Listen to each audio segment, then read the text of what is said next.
everyone. Thank you for tuning in to this week's Boerne Brew here on Boerne Radio, 103.9 FM and 1500 AM. And you can also listen on the Boerne Star and Boerne Radio websites. I'm the host of today's show. My name is Kerry Barboza, and I'm the sports editor of the Boerne Star newspaper. And today I'm going to talk with a longtime friend, former All-American volleyball player at the University of Texas and current volleyball coach at TMI, my friend Laura Groff. I've known Laura when she was Laura Neugebauer. We were grew up together in the old neighborhood around Jefferson High School and have known each other more years than we care to admit. But anyway, thank you, Laura, for being on the show. Thank you, Kerry. Great to see you. Yeah, I'm going to start by embarrassing you a little. How many Hall of Fames are you in? I know of at least two. Let me think. San Antonio. I'm in the SAISD Hall of Fame. I'm in the Jefferson Hall of Honor. And I'm in the San Antonio Women's Hall of Fame. So 4. Yeah. That's pretty impressive to Thanks. be. And it's all volleyball, right? It's all volleyball related. I was doing a little bit of research, and I noticed you're on the UIL's All-Century third team. I think you were named there 2009, right? Uh-huh. Yeah. Of all those Hall of Honors, all those awards, UIL's All-Century team, which one means the most to you? Does one stand out more to you than the other? No, they really don't. People ask me all the time, how come you're not into the UT Hall of Fame, which I it was really upsetting for me for a while, why I'm not in it. It doesn't mean I can't be inducted into it, but that really it's irrelevant. I know what I did. The one that I was really proud of, which is last spring, was the San Antonio Women's Hall of Fame, because that was all about, yes, I was nominated from people because they knew me from my background, but they also knew me as a person and what I've done for girls, young women, definitely in a volleyball capacity, but just in general. I've always felt like I have a gift, and that's just not teaching volleyball, but it's a role model. And in everything I've done in my life as an athlete, as a mom, a wife, balancing all that, I felt like I've been a really good role model for young ladies. And as I continue to give lessons, yes, I'm in a capacity at TMI as the women's ambassador, which increases the awareness of women on that campus since it used to be an all-male school. And as we're growing and attracting so many people for the academia, it's important that we can also attract young ladies that are interested in sports and academics, just like I did in college. And so that one really touched home because it was just, I was blessed with God-given ability, and which is why I did all sports and so forth. But to know that my gift was recognized was really a true blessing. And you talk about coaching. You're at TMI Episcopal, right down the road on IH-10. That's where Douglas MacArthur went, the general. And there's a big statue of him right out in front. So I think it's really neat how your coaching career has come full circle. You started in high school at Hondo, then you were an assistant at A&M, then you were the head coach at St. Mary's, then you were at UTSA for about 20 years as a head coach, and now you're back at TMI. So you started in high school, and now you're back in high school. Do you think this is where you want to be for the rest of your coaching career, high school, or do you maybe want to do something else other than high school at this point?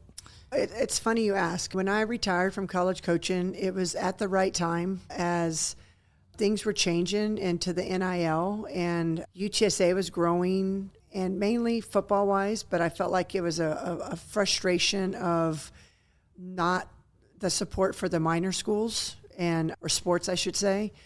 And I felt like I did a lot of work and wasn't recognized for that, even though my purpose was to make my team the best that they could be.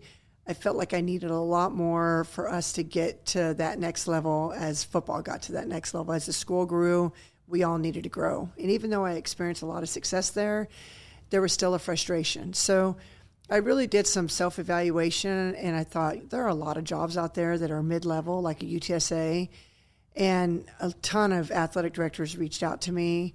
But I thought to myself, if I'm going to stay in college sports, I want to experience as a coach what it was like as an athlete. I played at one of the best volleyball schools at UT, and it would be nice to work with that caliber of an athlete on a day-to-day basis. Not to say that I didn't have some of those caliber kids come through UTSA, because I did. So I reached out to a few of the head coaches that I knew, and thought maybe I could be part of the director of ops program. I didn't want to recruit another day in my life. Those club tournaments, being there from 8 in the morning till 8 at night, I was way past that.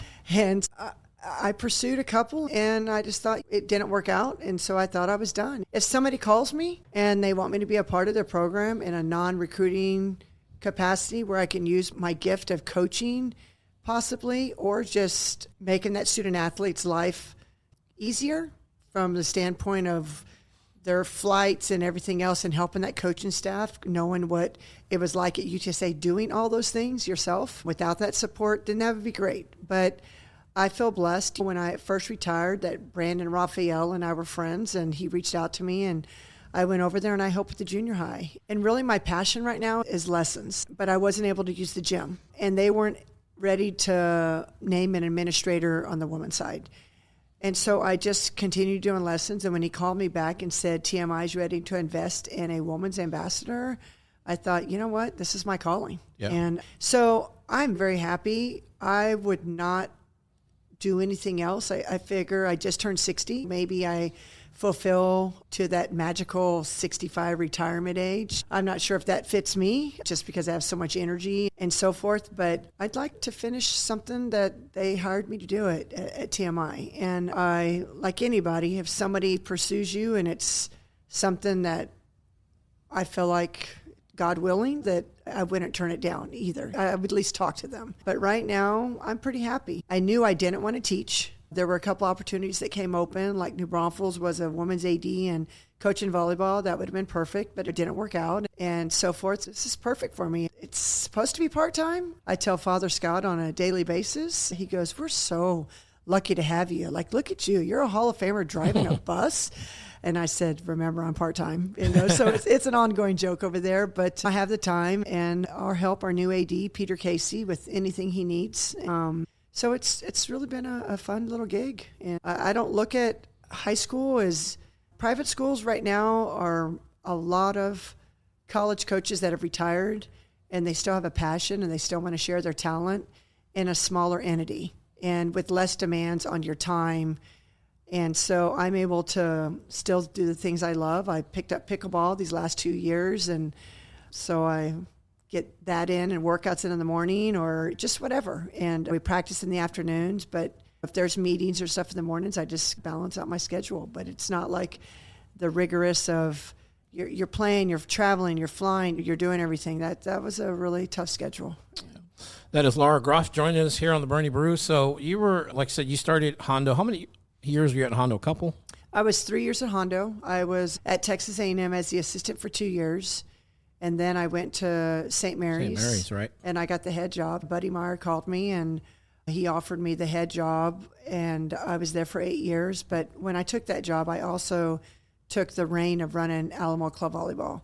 And the compensation at St. Mary's was very little to none. And so to run the program to survive was real important. And like you said earlier, I retired after 21 years at UTSA.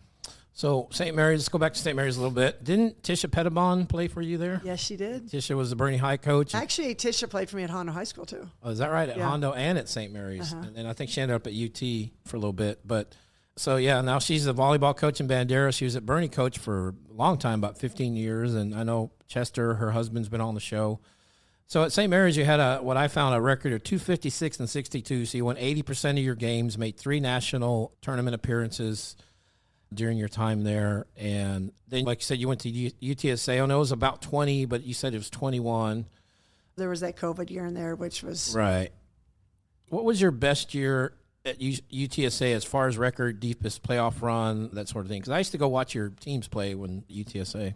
Yeah, I can't go back that far, Kerry. I'm old now, but I made it to the NCAAs, I think, 3 times, which meant that we either won conference tournament. In that capacity, you got to win the conference tournament to go on. But there were a couple of years that we also won the conference regular season and then the conference tournament. But we were in a very tough conference. Texas State consistently went on, and it was a tough barrier to get over. And then we went to Conference USA. We had Rice and Western Kentucky, both were top 25. And the resources that they had, we didn't even come close to. Right. So I felt really proud of the type of student athlete that I brought in and the experience they had at UTSA as a student athlete. And there were a lot of successes there, way past wins and losses. I have you for 308 wins at UTSA, which makes your total win as a career 580 total wins. Any idea what it's at now if you add TMI in there? Oh, I don't know. And I think I thought I looked at those records at UTSA, and I don't think they got all that because I think I have plaques of 100, 200, 300, 400, 500. I thought I had 600 wins, but yeah, it's tougher when I see, like, especially a lot of these high school coaches getting 800, 900,000 wins. I know what that's playing at TMI. I think we won 20 matches this year and lost like 10 or something. So right. You're playing 30 to 40 matches because of these tournaments and stuff. Right. And then in college, you might play 20, 25 matches depending on tournaments you go to and stuff. But yeah, I might be if that's you're correct on my record, that I'm at that 600 mark. And I think you're over. Yeah. And so when you go to the conventions and the AVCA, which is the American Volleyball Coaches Association, they get into that and recognizing you. So you're there.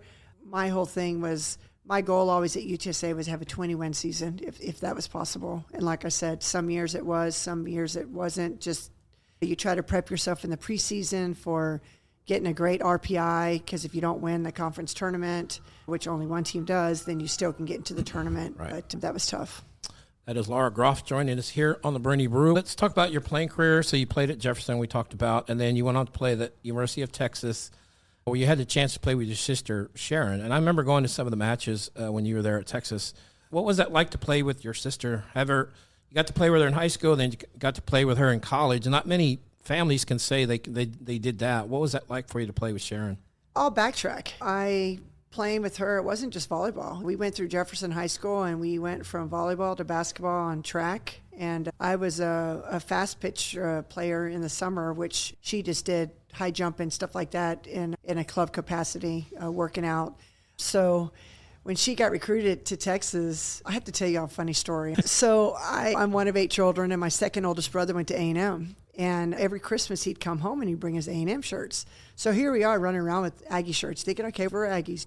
And so it was her senior year, and she went up to A&M, and the track coach was, because she was all-state in track also. And so the track coach says, oh my gosh, I'll sign you on the spot. And the volleyball coach told her, I don't know who you are and where you came from, but I have 1 scholarship and 10 people trying out. And my sister looked at her and she said, I got a full ride anywhere I want to go, and walked out the door. And the track coach says, no, come back. And seriously, they never recruited me. And so it was like. Would you have gone to A&M if they had recruited you? I don't know. I would have visited, I think, just because I thought it was such a cool school. But when you look at it and you look how far women have come, it's funny because I'm at TMI in the same capacity. When we were in college, A&M, remember, was just transitioning into a reputable female sports. And they had hired Lynn Hickey back then, and she made a big change at A&M. And it was the best opportunity for women athletes and for my sister and I to go to a UT. And it was so cool because our parents got to drive everywhere except, of course, Lubbock. And so they didn't come there. You had Rice and Houston and Baylor and all the schools that were within 3 hours away. And my parents were there. And that was the old Southwest Conference. Old Southwest Conference, yep. Yes. Yep. And it was just a true blessing for our family. And we tease all the time because I'm from this big family, and I have 54 first cousins on my mom's side, and we had about 10 Aggies and 10 Longhorns in the period of time that Sharon and I played at UT. And so the matches were amazing. The fans that we had were half our relatives, and it was just so much fun for our parents. And just bragging rights, Sherry and I did not lose a district match at Jefferson High School in volleyball, and we never lost a Southwest Conference match at UT. So it was pretty cool. And I know in Austin, y'all won 4 Southwest Conference championships when you were there. And what year were you? Was it senior year, junior year, you're All-American? It was my senior year. Senior year, yeah. All-American. And then we're talking about radio hosts and stuff. There was a guy by the name of Will Vick in Austin, and then there was a guy here in San Antonio by the last name of Fowler. And they would go crazy. They were just really animated broadcasters, newscasters, I should say. Right. And they always called us Neugebauer, the last name Neugebauer. And it was just fun that both the San Antonio guy and the UT guy, it was like they worked together, and we had a lot of fun coverage from a media standpoint with our last name. Yep, that's your maiden name, Neugebauer. Yep, long German name. But I know when you were in college, a couple of years you went to play at the World Games for Team USA. And right. I don't know if you remember, but one of the years you went, you gave me one of the jerseys that you wore at the game. It was a red one. It doesn't fit me anymore, but I still have it. It probably doesn't fit me either. And I remember when I played intramurals in college, I would wear it at warm-ups, and guys would get their attention, and I think they would be intimidated until they saw me play, and they said, yeah, we don't have anything to worry about with this guy. But I know after Texas, you played professionally in Germany for a year. I played for a year. What was that like? Because there's a lot of, I know Hannah Maddox was on the show, and she's playing professionally in the U.S. It was probably a lot different back then, wasn't it? It was a lot different. There wasn't an opportunity in the States. They started a league after I went to Germany, and so the rules were, and I'm not sure how they are now, but you were only allowed 2 foreigners on your team. So after my senior year at UT, I went and tried out for the Olympic team. And because I had just been on the World Games team, it looked hopeful for our World Games team to maybe train with the national team. And things didn't work out. The coach said if I'd go with the DS, he would call me back, but I wasn't tall enough. He wanted to go with the taller lineup. So word got out. So that's how it worked out with Germany. They contacted my coach, Mick Haley, and I went over there and played, and I was one of 2 international players that are allowed on a European team, but they didn't get another one. It was just me. And so you're talking about my German name. My name was Laura Neugebauer. Oh, but I bet you fit right in with the name. I fit right in. It was great. And I actually found quite a few Neugebauers hanging around. Really? Yeah. And there was a guy named Mike Neugebauer. And it's funny because Michael Neugebauer was this exceptional athlete in the Olympics from UT that was from Germany just this past Olympics. And so anyway, that was great. But then they started a pro league in the States. It was sponsored by DHL, which is a moving company. Yeah. And I got drafted for Chicago.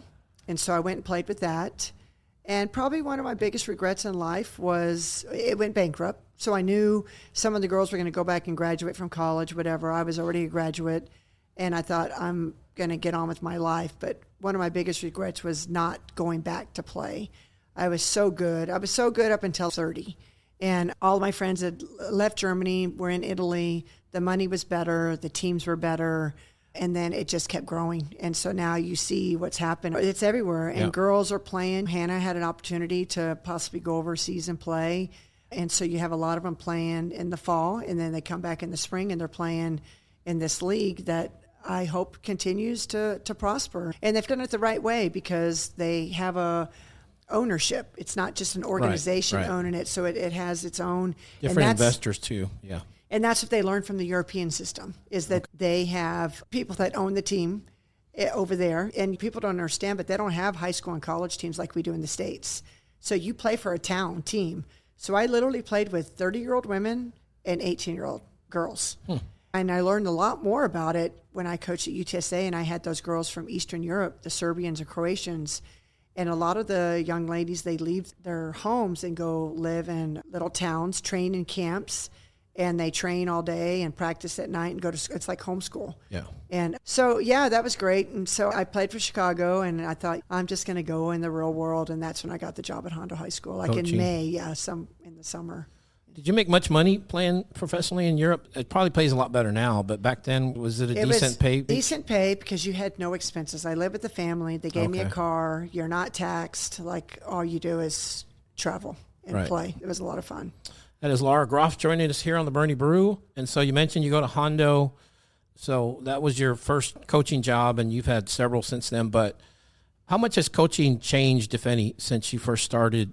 And what's the biggest difference now in coaching high school kids versus then? Or is there even any difference? Are you comparing college and high school? High school, high school. So I, once again, and I prefaced this earlier in our talk, is I've always felt like I'm a good role model. And one of the things that was hard in college is that a counselor on campus told me one day, you can't reverse the first 18 years of their life. Could I still have an impact on them? Yes. But in high school, you were so impressionable to these young ladies. And, their confidence, their ability, their just for their future. And so it's cool that I've come full circle to be in that capacity again and have an impact on their lives. From a athletic standpoint, kids are just better because they play more. They touch the ball more. Right. The struggle I have at TMI is that some of the kids don't play club, but the beauty of it is they do other sports, which I loved out in Hondo because your best players did everything. Like my best player was the volleyball player, basketball player, cheerleader, head cheerleader, ran track, and I'm hoping that I can get more kids at TMI to use their talents in more than one way. And you mentioned club, and you were part of that scene that kind of brought it on in the early 90s or whatever it was when you were part of the Alamo. But it seems now that that's bigger than ever, the club scene, and it's very expensive. It's not cheap to do that, and a lot of those girls do it year-round. How has the volleyball, the club scene changed since when you were first starting in it? It's become such a business, which is unfortunate because it is very expensive, and it should be a capacity of where you go in and get extra touches and the expertise from the coaches. But unfortunately, a lot of parents are paying a lot of money and not getting that expertise and so forth. And it's good for me because I give a lot of lessons and I help kids individual. I think that where it's changed, and when I said earlier it's a money making, is we put 10 kids on a team. And now they're putting 12, 14. So in a 2-hour capacity on one court with your two coaches, usually there's not a whole lot of touches for the money you're paying versus in the past, you got a lot more. And it's a lot of wear and tear on their bodies. People are throwing together courts. They put sport court on a cement floor. So these girls are jumping, and you go to a qualifier, and it could be a 2-day weekend or a 3-day weekend in these big convention centers, and they're jumping on cement basically all weekend, and it's taking a toll on their bodies. So you get sometimes a damaged product, even though there's a lot of talent. And so it's important that if you cross-train your body, play basketball and ran track, it might even actually be better for your body because you're training in different ways. But it's definitely grown, and there's a lot of mom and pops clubs out there for sure. And it's thousands of dollars, right, to be part of a team. Yes. That's just part of it now. If you want to be part of the game, that's it. But you mentioned the name, image, likeness. Now guys are getting compensated millions of dollars in college. Was there anything like that when you played at Texas and even when you coached at UTSA? Was there anything similar to that? If I told you, then I'd have to. You have to kill me? Yeah. But at UT, I saw a few things that went on in my days, and mainly guys selling their football tickets and stuff from that standpoint. They've always done. There's never been anything in for female athletes. At UTSA, they finally started a cost of attendance, which I thought was really enough for everybody. And that just gives you money to buy your everyday entities. But I'm old school. I had everything paid for. And so I felt like that was a blessing. And these kids do too. And if the cost of attendance wasn't enough, I just think it's killing college sports. It really is. And it's really changed it. It's really changed it. And you have probably the best of the best, Nick Saban saying, I'm not going to compete with this. Step down for that should open some people's eyes. As a coach, do you have any coaching superstitions, routines you have to do before a game? Like you wear a certain pair of socks or anything like that? Not a certain pair of socks, but I always got my nails done. Yeah. Yeah. It's funny. Every coach has that. Every coach, they wear a certain pair of socks. They wear a certain tie. If they lose in that tie, they never wear it again. Yeah. Stuff like that. So, yours is your nails. It's my nails. What was weird is when you go to the conference tournament, it's a 3-day tournament. So you pack this bag, assuming you're going to play in the championship game.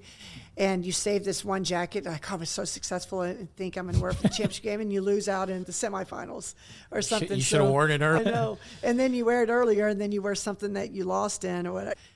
They're definitely those things. But I think I felt like I got it from being a softball player because I always think softball and baseball players always have these little quirky kind of things. But, yeah, they're always – your favorite socks or whatever. Right. You can't change your uniform. You can't change your shoes when you're an athlete. But as a coach, you can control your attire. Your wardrobe. Yeah. And that is Laura Groff joining us here on the Boerne Brew. We're about to wrap up. Laura, I want to thank you for being part of the show. Last question. You'd mentioned that you had gone to tournaments and played. I know you played because Tisha told me that you would go and play. I think sometimes she would play on some of your teams when you traveled like to adult tournaments. Do you still play and do any of that? No. At this point? No, I did it up to 30. I played, and when I was 30, I played the first 4 days 30 and over, and the next 4 days open, which was a true Texas X team, and we won it all. And I continued up until 40 and over, but I have friends ask me on a daily basis or weekly basis, come play.